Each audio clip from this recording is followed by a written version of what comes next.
Praise the lord.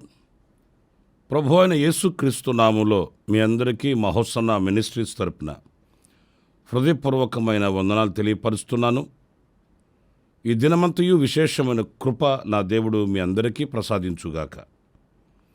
ప్రియులారా, పరిశుద్ధ గ్రంథంలో మన ప్రభు అయిన యేసుక్రీస్తు అలాగే మన పితరులైనటువంటి భక్తులైన వాళ్ళు అనుగ్రహించిన ఉపదేశంలో లేక వాళ్ళు ఇచ్చిన సందేశంలో అనేక విధాలైన ఉపమానాల్ని వాళ్ళు వివరిస్తూ వచ్చారు. అంటే ఉపమానాలు అని అంటే కొన్నిటిని పోల్చుతూ వచ్చారు.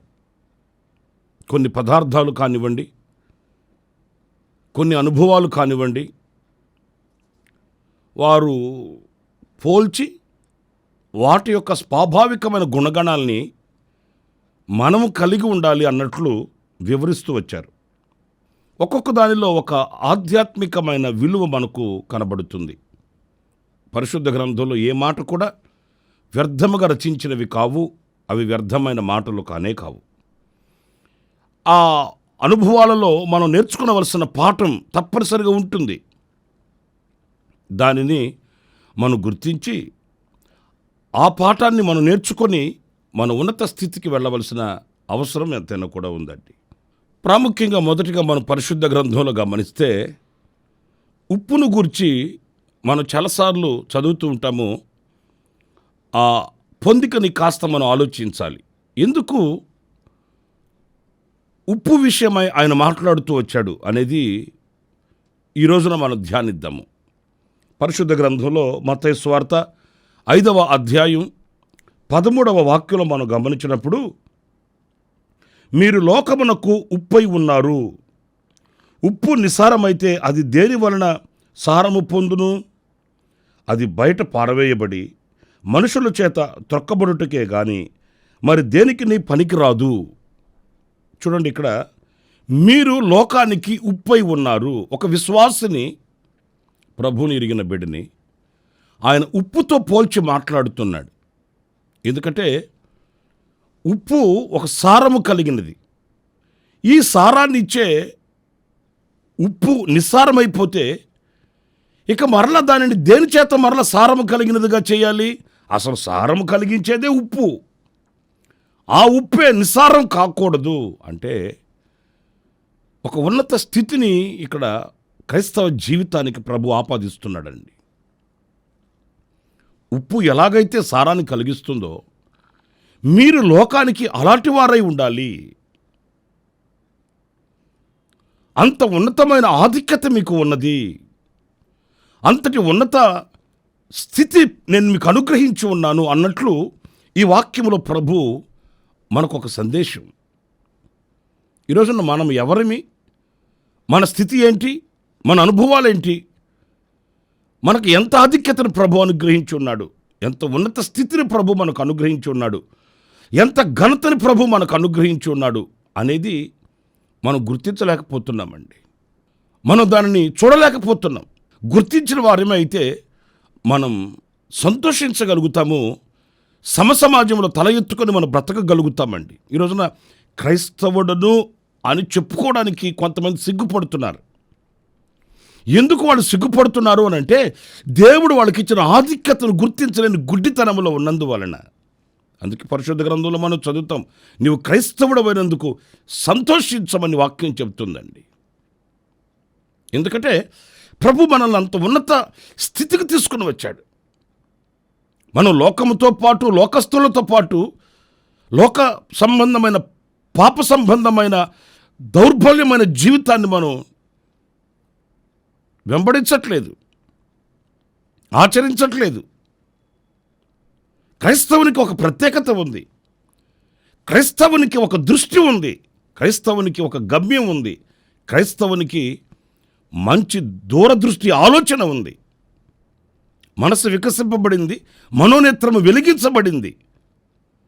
ఆ విశాలమైన హృదయాన్ని ప్రభు క్రైస్తవునికి అనుగ్రహించి ఉన్నాడు.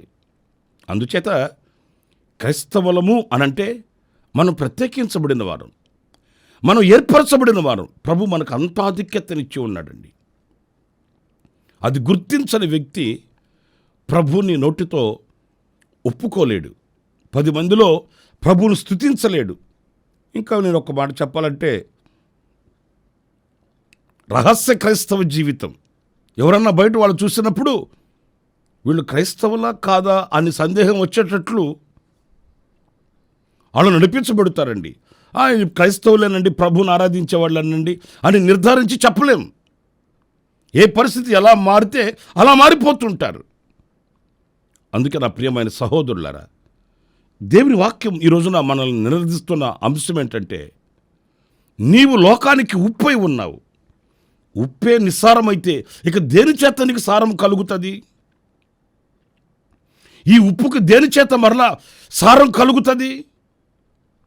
మరి క్రైస్తవుడే లోకానికి నేర్పించగలిగిన, లోకానికి మరి ఉన్నతమైన స్థానంలో ఉండగలిగిన వాడైతే, ఆ ఉన్నత స్థానాన్ని పోగొట్టుకుంటే మరి దేని వలన నువ్వు ఆశీర్వదించబడతావు అనేది ఒక ప్రశ్న. ఇక్కడ ఉప్పులో ఉన్న ఒక 2-3 గుణాలని నేను మీతో పంచుకుంటాను. అదేంటంటే, ఉప్పుకున్న మొట్టమొదటి లక్షణం ఏంటంటే, చెడు నీ దగ్గరకు రానివ్వదండి. కొన్ని ఆహార పదార్థాలకి ఎందుకు ఉప్పుని సమకూరుస్తారు అనంటే, ఉప్పుకున్న లక్షణం ఏంటంటే చెడు నీ దగ్గరకు రానివ్వదు, లేక పాడైపోయే వాటిని దరికి రానివ్వకుండా కాపాడగలుగుతుంది ఉప్పు. ఉప్పుకి ఆ లక్షణం ఉందండి. మనం లోకంలో ఎలా ఉండాలి, లోకానికి మనం ఎలా ఉండాలి అనంటే అలాంటి గుణం కలిగిన వారమై ఉండాలని ఇదిగో ఈ వాక్యంలో మనం గ్రహించవలసి ఉందండి.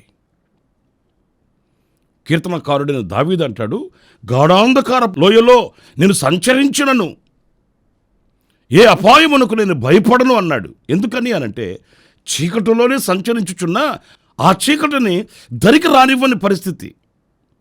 ఎందుకంటే ఆయన చేతిలో దీపం ఉంది, ఆయన తలపై దీపం ఉంది, ఆయన వెలిగించబడిన వాడు, ఆయన వెలుగులో ఉన్నవాడు గనుక చీకటిలో సంచరించినను ఆ వెలుగు చేత వెళ్ళిపోతాడు.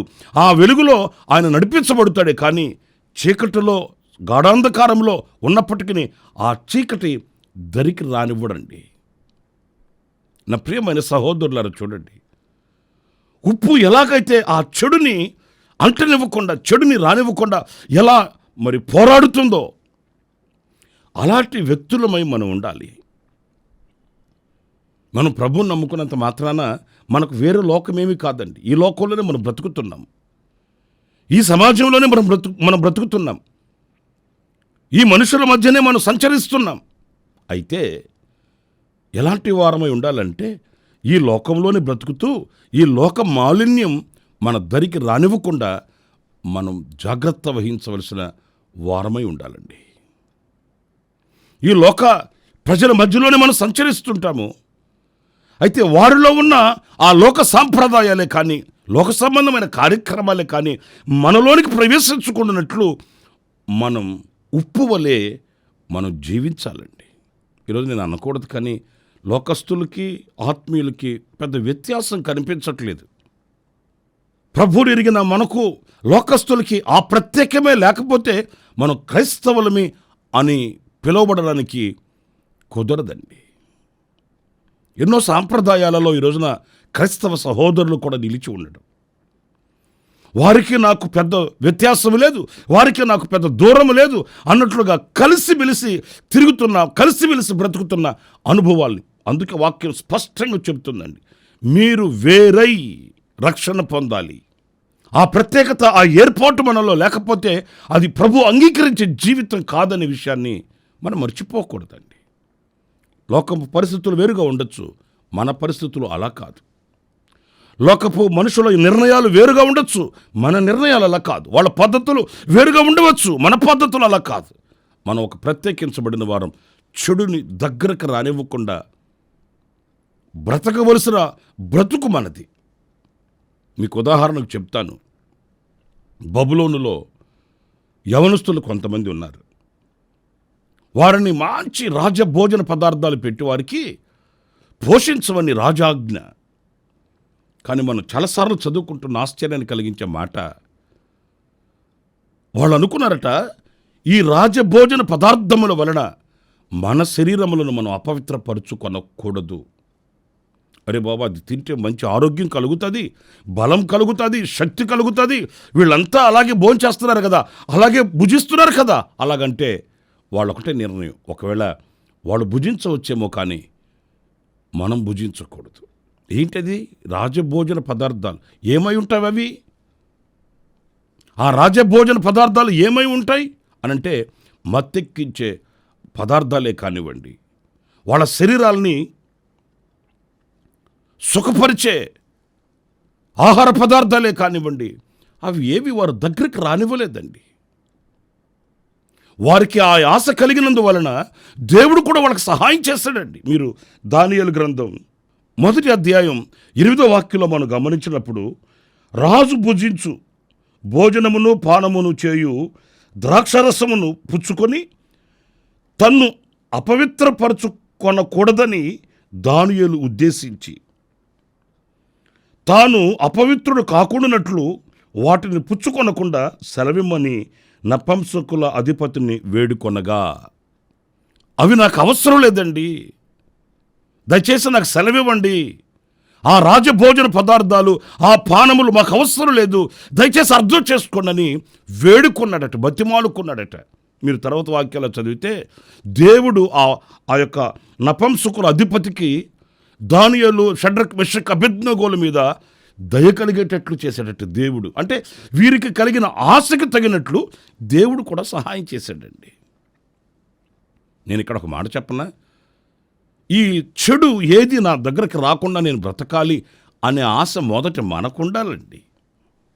మనకుంటే దేవుడు దానికి సహాయం చేస్తాడు. ఆయన కూడా మనకు తోడ్పడుతాడు. ఆయన కూడా మనకు సహకారిగా నిలిచి మనకు ఒక అద్భుతం చేస్తాడు. ఆశ మనకుండి, నువ్వు దూరం చేయి ప్రభువా, అవి నా దగ్గరకు రాకుండా చేయి నాయనా అంటే అది సబబు కాదండి. యథార్థమైన ప్రార్థన, యథార్థమైన హృదయం కాదండి. ఇప్పుడు నేను చేతిలో సిగరెట్ పట్టుకుంటాను, నువ్వు జీవం కలిగిన దేవుడు కదా, నా చేతిలోంచి తీసేయి అంటే ఎలా కుదురుతుంది? మందు సీసా చేత్తో పట్టుకుంటాను, నువ్వు శక్తి కలిగిన దేవుడు కదా, తీసేయి, నా చేతిలోంచి తీసిపడేయి అంటే ఎలా కుదురుతుంది? వాటిల్లో నుంచి విడుదల పొందాలని, ఆ బానిసపు బ్రతుకులో నుంచి విడుదల పొందాలని, ఆ చెడు నా దగ్గరకు రానివ్వకుండా ఒక పవిత్రమైన జీవితం నేను బ్రతకాలన్న ఆశ, కాంక్ష, అభిలాషం అనుకుంటే దానికి తగ్గట్టుగా దేవుడు సహాయం చేస్తాడు, ఆ ఆశ నెరవేరుస్తాడండి. సాతానుగాడు మనం అపవిత్రులమయ్యే వసతుల్ని సమకూరుస్తాడు. సాతాను వాటిలో మనకు చెరువు చేస్తాడు. మనం ఏం చేయాలంటే వాటిని ఉపేక్షించగలిగి, నేను లోకానికి ఉప్పై ఉన్నవాడని, నా ద్వారా చెడు కలగకూడదు, చెడుని దగ్గరకు రానివ్వకుండా కాపాడవలసిన బాధ్యత నా మీద ఉంది, చెడు మీద పోరాడవలసిన బాధ్యత నా మీద ఉంది అనే మంచి దృక్పథం మనకు కలిగి ఉండాలండి. ఈరోజున నా ప్రియమైన సహోదరులారా, లోకంలో అనేదానికంటే నీ కుటుంబంలో నీవు ఉప్పై ఉండాలి. నీ కుటుంబానికి ఏ చేటు, ఏ కీడు, ఏ మస్టు లోనికి రాకుండా నీవు నీ కుటుంబానికి ఉప్పై ఉంటే నీ ద్వారా మేలు కలుగుతుంది, నీ ద్వారా ఆశీర్వాదం కలుగుతుంది, నీ ద్వారా దీవెన కలుగుతుంది. ప్రతి వ్యక్తి అలాగ భావించాలి. నేను లోకానికి, నా కుటుంబానికి నేను ఉప్పై ఉన్నాను, ఏ చేదైనది, ఏ అపవిత్రమైనది దగ్గరకు రానివ్వకూడదు అనే భావనతో, ఒక పరిశుద్ధమైన ఆలోచన, పరిశుద్ధమైన దృష్టితో మనం ముందుకు సాగవలసిన అవసరం ఉందని ఈ వాక్యం మనకు స్పష్టం చేస్తుంది. మరొక మాట నేను మీకు జ్ఞాపకం చేయాలంటే, ఈ ఉప్పులో రెండవ లక్షణం ఏంటంటే రుచిని కలుగు చేయడం. మీకు అంత బాగా తెలిసిన సంగతి. కాకపోతే ఆధ్యాత్మికంగా వీటిని పోల్చుకున్నప్పుడు ఎంతో ఒక నూతనమైన పాఠాన్ని మనం పొందుకోగలుగుతామండి. రెండవది రుచిని కలుగు చేయడం. అంటే మనం లోకానికి ఉప్పై ఉన్నాము అంటే అర్థం ఏంటంటే లోకానికి ఒక మంచి రుచిని కలుగు చేసే ఆధ్యాత్మికమైన విలువలు మనం కలిగి ఉండాలండి.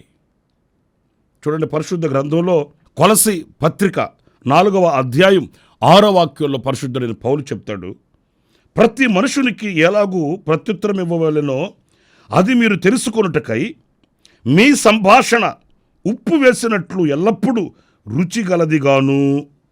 చూసారండి, ఉప్పు వేసినట్లు రుచిగలదిగాను కృపాసహితముగాను ఉండనీయుడి.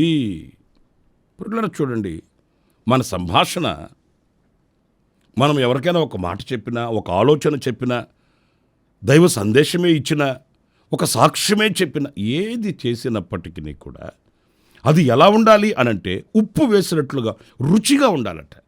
అంటే మనం చెప్పే మాట, మనం ఇచ్చిన సందేశం ఎదుటివానికి అది రుచికరమైనదిగా, సంతోషకరమైనదిగా, ఉపయోగకరమైనదిగా ఉండాలంటండి. ఆహార పదార్థాలు మనం సిద్ధం చేసుకుంటుంటాము. ఎంత విలువైనదైనప్పటికీ కూడా అందులో రుచి లేదనుకోండి, దానికి విలువ ఉండదండి.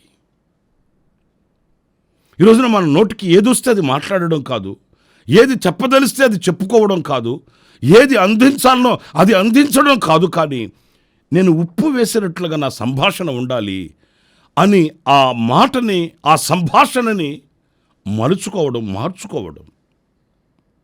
నా ప్రియమైన దేవుని బిడ్డలారా, ఈ రోజున కొంతమందిని బట్టి అనేకులు తప్పుదారి పట్టే అవకాశాలు ఉంటున్నాయండి. ఈ 4-5 మంది మాట్లాడే మాట కానివ్వండి, వాళ్ళు ఇచ్చే సందేశం కానివ్వండి, వాళ్ళ సంభాషణ కానివ్వండి, వేల మందిని మరి తప్పుదారి పట్టించేటట్లుగా వారి సంభాషణలు ఉంటున్నాయండి. ఎవరి మీదో మనం నెపం ఎంచేదానికంటే కూడా మనకై మనం మన సంభాషణని ఉప్పు వేసినట్లుగాను. యేసుక్రీస్తు ఆయన కొండ మీద కూర్చున్నప్పుడు ఆయనకిష్టమైన వాళ్ళు వచ్చారు. ఆయన బోధిస్తూ ఉంటే ప్రియులారా, మరి వేల మంది వాళ్ళు ఆహారం తినడం మానేశారు, మర్చిపోయారు. ఇంటికి వెళ్ళాలి, గృహాలకు వెళ్ళాలన్న ఆలోచన వాళ్ళ దగ్గర నుంచి దూరం అయిపోయింది. ఇక ఆయన బోధిస్తూ ఉంటే వాళ్ళు అలాగే వింటూ కూర్చుండిపోయారండి. నాకు చాలాసార్లు ఒక ఆశ్చర్యం ఏంటంటే, ఆయన కొండ మీద ప్రసంగంలో, కొండ మీద ఆయన కూర్చొని బోధిస్తున్నప్పుడు ఇంచుమించు 5,000 మంది పురుషులు ఆయన మాటలు వింటూ 3 రోజుల పాటు కూర్చుండిపోయారట. ఇక స్త్రీల సంగతి ఏంటి, పిల్లల సంగతి ఏంటి అంటే, మనం ఇంచుమించుగా లెక్క వేసుకుంటే పురుషులు 5,000 మంది అంటే మరొక 5,000 మంది స్త్రీలు కానివ్వండి, పిల్లలు కానివ్వండి అనుకుంటే ఇంచుమించు 10,000 మంది. ఏమండి, నేను ఒక మాట అంటాను, మరి 10,000 మందికి ఆయన ఒక్కడు చెప్పే మాట ఎలా వినబడింది? ఇప్పట్లా అప్పుడు ఈ సౌండ్ సిస్టమ్ కానివ్వండి, మైక్ సిస్టమ్ కానివ్వండి, ఇవన్నీ ఏమీ లేవు కదా.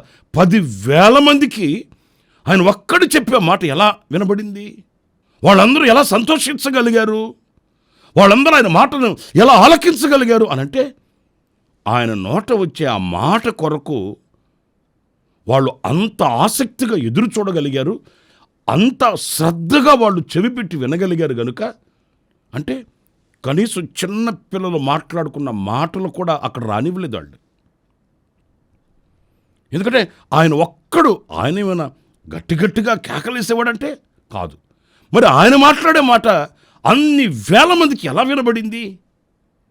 వాళ్ళు అంత శ్రద్ధగా చెవిపెట్టి ఆయన నోట వచ్చి ఆ మాటను అంత జాగ్రత్తగా విన్నారండి. ఎందుకు విన్నారంటే, ఆయన మాట ఉప్పు వేసినట్లు రుచికరమైన మాట, జీవితానికి తృప్తినిచ్చే మాట, జీవితానికి సంతోషాన్ని అనుగ్రహించే మాట, జీవితంలో నిరాశ నిస్పృహ మన మధ్య ఉన్న వారికి ఊరటను కలిగించే మాట, ఆ రుచి కలిగిన మాట. అందుచేత వాళ్ళు ఆ మాటలు ఆలకించారు, జీవితాలు మార్చుకున్నారు, మార్పు చెందారు, ఒక నూతనమైన జీవితపు అనుభవాలలో వాళ్ళు సాగి వెళ్ళారండి. ప్రియులారా, ఈరోజు మన యొక్క అనుభవాలు ఎలా ఉండాలి అంటే, ఇలా ఉప్పు వేసినట్లుగా రుచికరమైనదిగా, ఎదుటివానికి సంతృప్తిని కలిగించేదిగా, ఎదుటివాని జీవితానికి మరి మంచి మార్గం చూపించేదిగా మన సంభాషణ ఉండాలని, ఉప్పు వేసినట్లుగా మనము మరి రుచికరమైన మాటలు, పరిశుద్ధమైన మాటలు, పవిత్రమైన మాటలు, పరిశుద్ధాత్మతో కూడిన మాటలు మనం సంభాషించాలని వాక్యం చెబుతుంది. అందుకే మనల్ని ఉప్పుతో పోల్చాడు. మరి ఈ రోజున మనం ఉప్పు వలె చెడును దగ్గరకు రానివ్వకుండా ఒక పవిత్రమైన జీవితం కలిగిన వారమై, ఉప్పు వలె రుచికరమైన అనుభవాలు కలిగిన వారమై మనం ముందుకు సాగాలి. అలాంటి కృప దేవుడు మనందరికీ ప్రసాదించుడుగాక. ఆమేన్. తలలు వంచండి, చిన్న ప్రార్థన చేసుకుందాం. మహోన్నతుడా, జీవాధిపతి అయిన ప్రభువా, మీకు వందనాలు చెల్లిస్తున్నాను నాయనా. అనేక ఉపమానాలు మీరు చెప్పారు. ఈనాడు ఉప్పును గురించి ధ్యానిస్తూ వచ్చాము. ఉప్పు వలె మేము ఒక పరిశుద్ధమైనటువంటి జీవితం కలిగిన వారమై ఉండుటకు, సారము కలిగిన వ్యక్తులుగా మేము బ్రతుకుటకు, ఆ రీతిగానే మా సంభాషణ రుచికరమైనదిగా ఉండుటకు నైనా మేము నిర్ణయం తీసుకుంటున్నాము. మీ వాక్యాలతో మేము సరిపోల్చుకుంటున్నాము. మమ్మల్ని ఈ నిర్ణయంలో, ఈ తీర్మానములు స్థిరపరిచి మమ్మల్ని నడిపించమని మమ్మల్ని ఒక్కొక్కరిని మీ చేతులు సమర్పించుకుంటూ యేసు ప్రశస్త నామములో ప్రార్థన చేసి వేడుకొనుచున్నాను తండ్రి. ఆమేన్. ఆమేన్. ప్రభు మిమ్మల్ని దీవించి ఆశీర్వదించునుగాక. ఈనాడు జన్మదిన శుభ వేడుకలు జరుపుకుంటున్న మీ అందరికీ నా దేవుని సన్నిధి కటాక్షం తోడై ఉండుగాక. కన్నెలలో ఉన్న కుటుంబానికి దేవుని ఆదరణ, విడుదల కలుగుగాక. మీ అందరికీ నా దేవుని సన్నిధి తోడై ఉండుగాక. ఆమేన్. ప్రతి దినము ఈ అనుదిన కృపాను సందేశాల కొరకు, ఇంకా మరిన్ని ఆత్మ సంబంధమైన సందేశాల కొరకు ఈ మా యూట్యూబ్ ఛానల్ ని సబ్స్క్రైబ్ చేసుకోండి. Pastor Ramesh, ministries.